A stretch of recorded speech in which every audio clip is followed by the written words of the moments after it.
الحمدللہ الذی کفا والصلاۃ والسلام علی رسول الذی اصطفیٰ۔ ہمیں بہت سے سوالات موصول ہوئے ہیں، ان میں ایک بہت اہم سوال جو ہمیں موصول ہوا ہے وہ آپ کے سامنے پیش کرتا ہوں اور پھر اس کا جواب بھی۔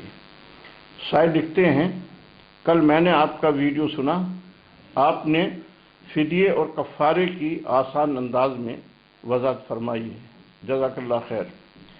اگر آپ تفصیل سے بتا دیں کہ روزہ کن کن چیزوں سے ٹوٹ جاتا ہے اور کن چیزوں سے نہیں ٹوٹتا ہے تو ہمیں بڑی آسانی ہو جائے گی۔ اگر یہ بھی وضاحت فرما دیں کہ روزے کا کفارہ کن کن صورتوں میں واجب ہوتا ہے تو بڑی نوازش ہوگی۔ والسلام۔ محترم سائل صاحب، آپ نے بہت تفصیل طلب سوال کیا ہے، مگر ان تفصیلات کا جاننا ہر روزے دار کے لیے ضروری معلوم ہوتا ہے، اس لیے میں قدر تفصیل سے آپ کو جواب دینے کی کوشش کروں گا، اور میں سمجھتا ہوں کہ ہمارے سامعین اور ناظرین اس سے فائدہ اٹھا سکیں گے۔ اگرچہ یہ تفصیلات ہمیں مختلف کتابوں میں، فقہ کتابوں میں، حدیث کی کتابوں میں مل سکتی ہیں، لیکن آج کل کتابوں کی طرف رجوع کرنا بڑا مشکل ہوتا ہے، اس لیے میں یہاں پر مفسدات صوم کا تذکرہ تھوڑی سی تفصیل کے ساتھ کرتا ہوں۔ یہ آپ جانتے ہیں کہ جن چیزوں سے روزہ ٹوٹ جاتا ہے انہیں مفسدات صوم کہتے ہیں۔ مفسدات صوم یعنی روزہ توڑنے والی چیزیں، اس کی دو قسمیں ہیں۔ نمبر ایک، وہ مفسدات جن سے روزہ ٹوٹ جاتا ہے اور صرف قضا واجب ہوتی ہے، کفارہ واجب نہیں ہوتا ہے۔ نمبر دو، وہ مفسدات جن سے روزہ ٹوٹ جاتا ہے اور ان سے قضا بھی واجب ہوتی ہے اور کفارہ بھی واجب ہوتا ہے۔ تو پہلے ہم ان مفسدات کا تذکرہ کرتے ہیں جن سے صرف قضا واجب ہوتی ہے، تو اس سے سامعین اور ناظرین کو آسانی رہے گی۔ پھر انشاءاللہ ہم ان مفسدات کا تذکرہ کریں گے جن سے قضا بھی واجب ہوتی ہے اور کفارہ بھی واجب ہوتا ہے۔ تو ان دونوں چیزوں کو ہم الگ الگ کر کے بیان کرتے ہیں تاکہ خلط مت نہ ہو اور آپ کو سمجھنے میں آسانی ہو جائے۔ وہ مفسدات جن سے صرف قضا واجب ہوتی ہے، کفارہ واجب نہیں ہوتا ہے، درجہ ذیل ہو سکتی ہیں۔ نمبر ایک، کوئی ایسی چیز کھا لینا جس کا شمار غذا یا دوا میں نہ ہو، اس سے صرف قضا واجب ہوتی ہے، جیسے کوئی مٹی کھا لے، یا کوئی ایسی چیز کھا لے جو غذا کے حکم میں تو ہے لیکن عام طور سے وہ غذا کے طور پر استعمال نہیں کی جاتی، جیسے کچا چاول، آٹا، میدا، بیسن وغیرہ۔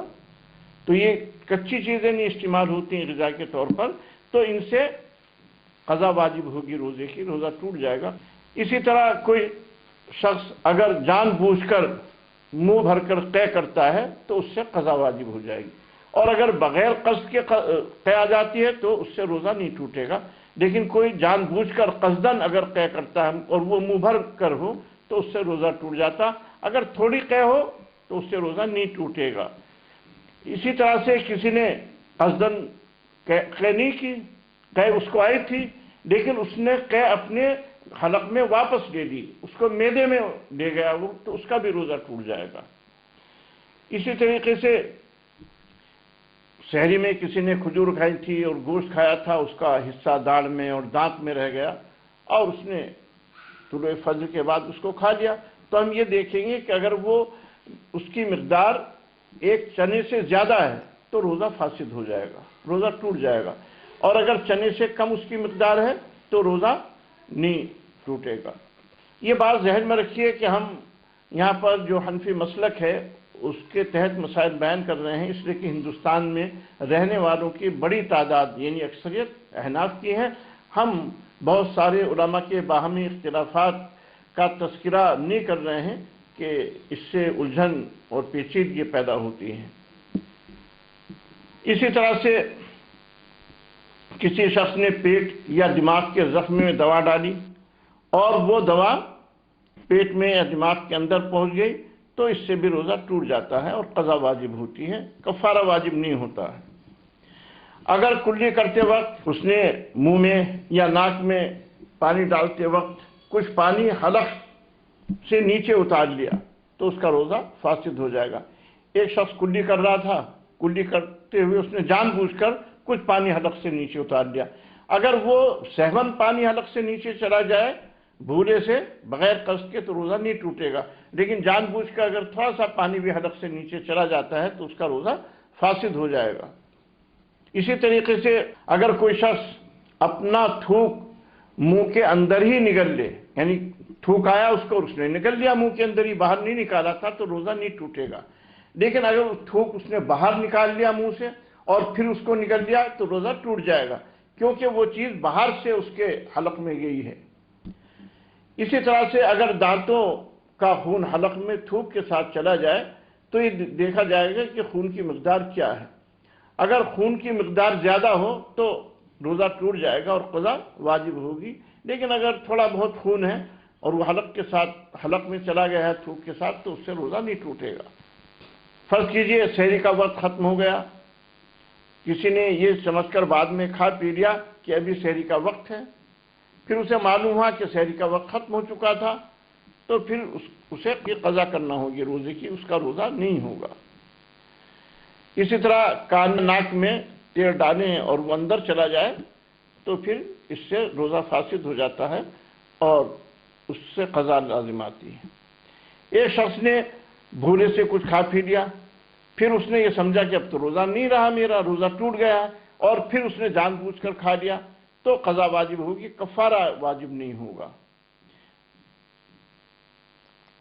اگر مسافر زوال سے پہلے اپنی بستی میں آ جائے اور اس نے اب تک کچھ نہ کھایا پیا ہو اور یہاں کر اس نے روزے کی نیت کر لی اور پھر قصدن کچھ کھا پی لیا تو اس پر کفارہ واجب نہیں ہوگا، صرف قضا لازم آئے گی.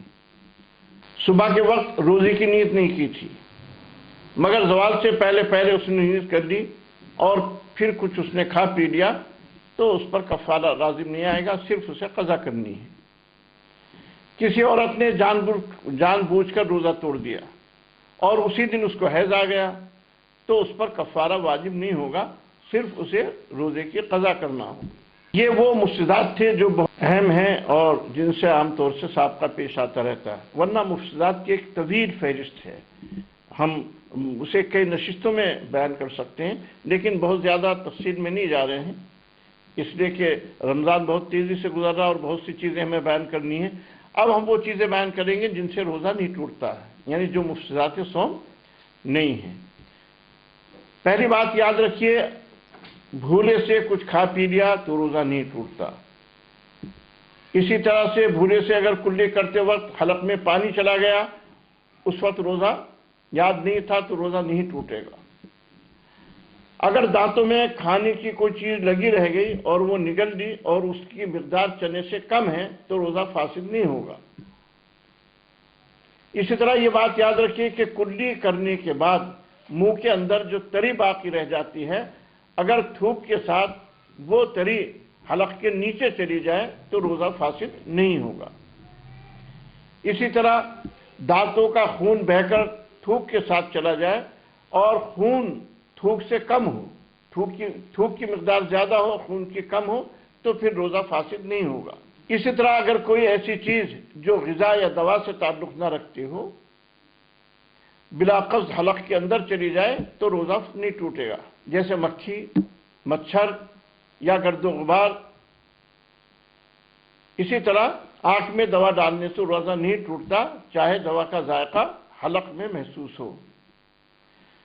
اگر آنکھ سے آنسو نکل آئیں اور ایک دو قطرہ منہ میں چلا جائے تو روزہ نہیں ٹوٹے گا، لیکن اگر زیادہ مقدار میں آنسو کا پانی منہ کے اندر چلا جائے اور روزے دار اس کو نگل دے تو روزہ ٹوٹ جائے گا. یعنی بڑی مقدار میں اگر آنسوؤں کا پانی آدمی نگل دے تو اس سے روزہ ٹوٹ جاتا ہے.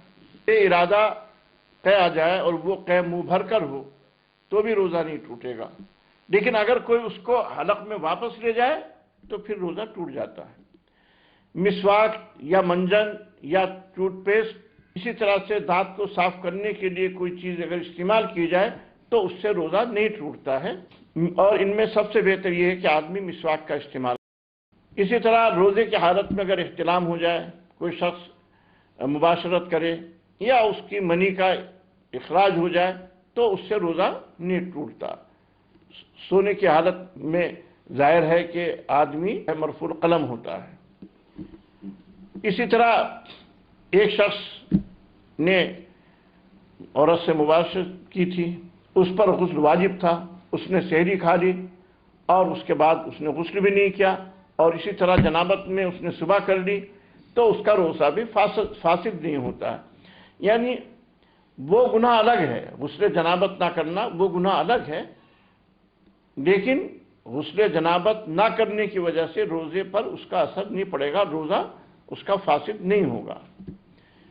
اسی طرح کوئی شخص عورت کے پاس لیٹ گیا یا اس سے بوس و کنار کر لی اور اس کو انزال نہیں ہوا، اس کی منی نہیں نکلی، تو اس کا روزہ نہیں ٹوٹے گا، اگرچہ ایسا کرنا مکروہ ہے، اس سے بچنا چاہیے۔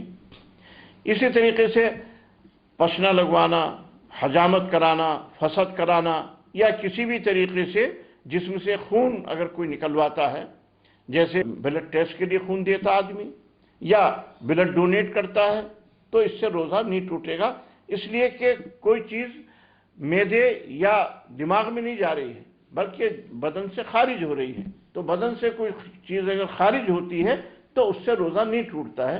کوئی چیز معدے کے اندر یا دماغ کے اندر جاتی ہے تو اس سے روزہ ٹوٹتا ہے۔ وآخر دعوانا ان الحمد للہ رب العالمین۔